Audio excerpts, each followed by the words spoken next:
Hello, how's everybody doing out there? Cousin Johnny here. I'm here with my cousin Danny Aliotti. Danny, how you doing? I'm doing great, Johnny. Thanks for coming over today. This is going to be so special. So let me set the scene. Around mid 70s, San Diego area. The theme of this show is a treasure in a box. So Danny, take over from that scene. Sure. Well, Johnny, it was actually, I went to school in the 80s, early Okay, 80s, okay, it was the and I 80s. was still in high school in the 70s. Yeah. And really, that's when all of this kind of started to happen. What it's all about is my time as a music lover and hobbyist photographer. And Yeah.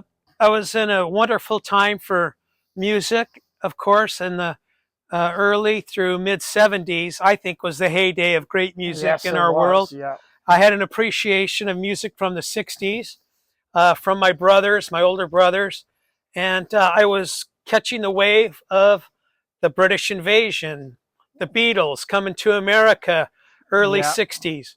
I had to have Beatle boots. I thought Ringo was all the rage, That was. Yeah. and I the think I Beatle had a pair of haircuts and boots. just I the had a whole pair of thing, boots. I want to hold your hand. All that was coming to America. Beautiful. So I felt like, and I still feel today, like I was on the crest of the wave of the best music to come to America, which obviously is still just incredible music, still loved, still popular. But I also love photography. As Johnny knows, I was always at events, family events, wherever, and I got into 35 millimeter photography Right. at the time. Yeah. My brother was in the Navy, and I asked him while he was in the Orient to pick up a camera for me, a real camera, 35 millimeter SLR, and so he did that for me. He came back in about 73, and I was a young teenager, and I started really getting into photography.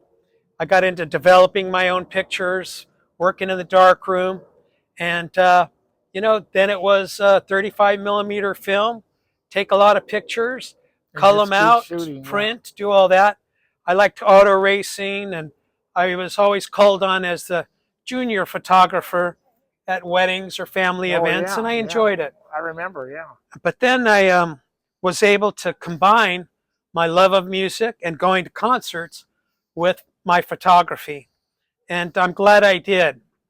Fast forward now to today, my nephew that I grew up with, almost raising, I was 13, and he was just a young kid, maybe 5, 6 years old, when my brother married his mom, and we were family. And he knew I was into photography and all of that. And he came about recently that he thought, well, what'd you do with all of those concert photos I knew Yeah. you took? Yeah. Right. So I said, Jason, who incidentally is a professor at USC, very accomplished designer, lighter, and animator, worked on Yes. some, I can't go through the list. Yeah. He's worked on so much stuff Big. for Big all the top films. Yeah. names in the industry. He says, where are those photos? What did you ever do? I said, well, I squirreled them away in a garage in bins, and they're still there. He goes, really? And so that's what kind of got the wheels in motion. He knew I had these photos. He had seen some of my photos. Okay. I had printed some over the years. And he said, do you mind if I look for them?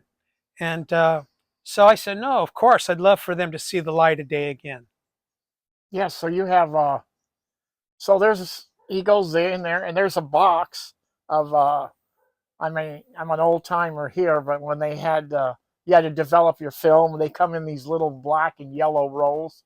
So Danny has maybe two, three boxes, maybe more of all these film.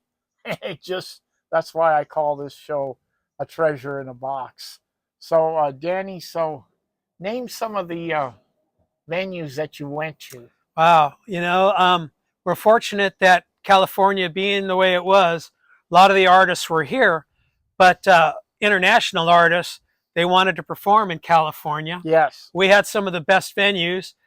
everything from festival style venues like Day on the Green Yes. to small intimate theaters and clubs. I saw, Journey in a small nightclub, in San Francisco in the Transamerica building. I went to Days on the Green, a number of those. Those were in the heyday of my high school years. Yes. I went to places like the Greek Theater in Berkeley. Then when I was in college, there were venues there, large and small, arenas, small clubs, small theaters. Music was everywhere. It was really a good time for that. Yeah. And the artists, they played a lot of different places, and they made the tour through California all the way on their tours. And I could either catch them in San Francisco Yes. or San Diego or Santa Barbara or wherever it was. It was always kind of accessible. Yeah. Now, do you have over the years? I know you've taken millions of photos, but is there one or two that stand out? That was it a Dylan or Joan Baez? Or There was one in particular always comes to mind. Is at the Day on the Green, I saw Leonard Skinner perform like a few weeks, I think, or even maybe 6-8 weeks before their demise in the crash that took the lives of three of the members. Yeah. And I have the picture of the whole band from the Day on the Green, and that always sticks out as a great, great photo. Now, more recently, my pictures of Tom Petty have become very special too, because he met an early demise. Yes. And there's no more new pictures of Tom Petty going to be available. Right. And I have some really good ones. Thanks. So those would be a couple. I kind of followed my taste in music, not so much, who was the most popular or who was the other side of the coin, maybe not as well known, but the music I liked to photograph. So I got pictures of Lowell George, who was with Little Feat. He met an early passing, so very few photos I think were ever taken. Well, I shouldn't say that, but I don't know how many. But that was a shorter career than it should have been. I got pictures of Frank Zappa. Yes. And one of the top 5 also would have to be Bob Marley and the Wailers. Oh, beautiful. So that was at an intimate Santa Cruz Civic Auditorium. Danny, did you kind of like sneak your way around, or how did you get? I had to be like Secret Service. Oh, yeah. I had to sneak in quite a bit. And 007. I had to be like 007. Some of the venues were not too friendly to photography, and some, were okay with it. So I never really knew what I was getting into. Yeah. So I had to be discreet, and I had to be what's the word? I had to kind of surmise what my capabilities would be. Did you have a sidekick with you, or you were always by yourself? Another friend, good friend of mine, who we lost last year, Dan Conception, good man, shared my passion for music and photography, and we did a lot of these concerts together. Yeah. And sadly, he passed suddenly, and I don't know where his photography collection ended up. I hope someone in his family has saved his photos. Yeah. But he was my go-to. Yeah. We were always 2 of us going to the concerts. Beautiful. He would let me know when a good concert was coming up. Yeah, let's go get our gear, and we did a lot of that together. You were guys like on the job. I mean, it was kind of on call. Okay, but it was the music that got us there. Yeah. That's really great. Now, you were telling me when we had a conversation earlier, you were telling me a story about a baguette that you brought in. Yeah, that's become now my infamous story. You got to listen to this. So, some venues were strict, no camera policy, this and that.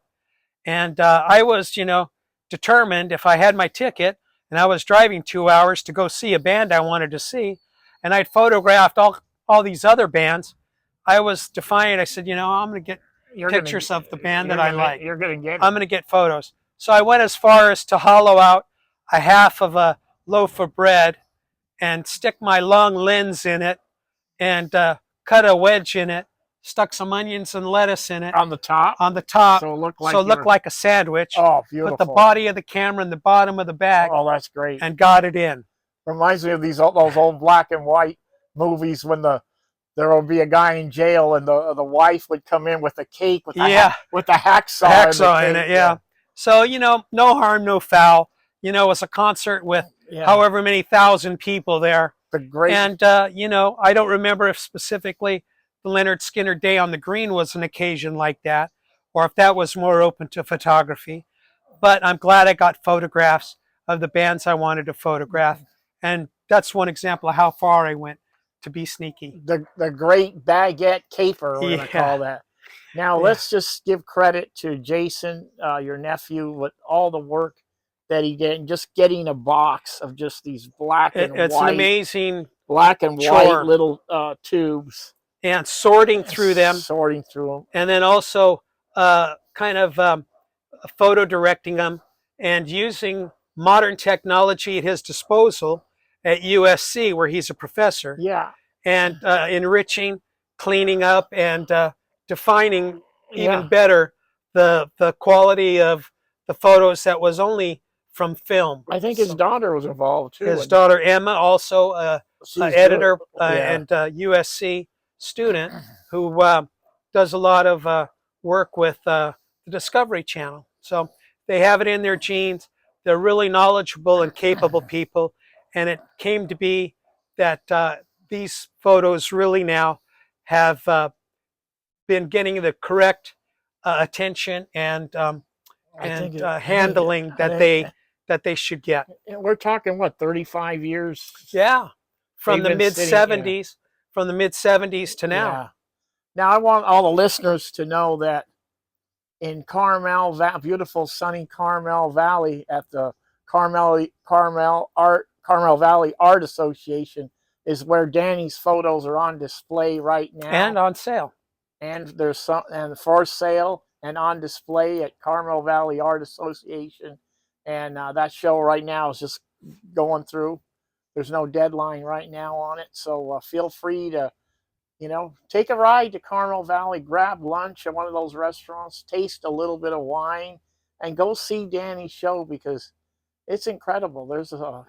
I got a couple of favorites when I went the other day, and the Bob Marley is one of my favorites. Oh, it's a classic.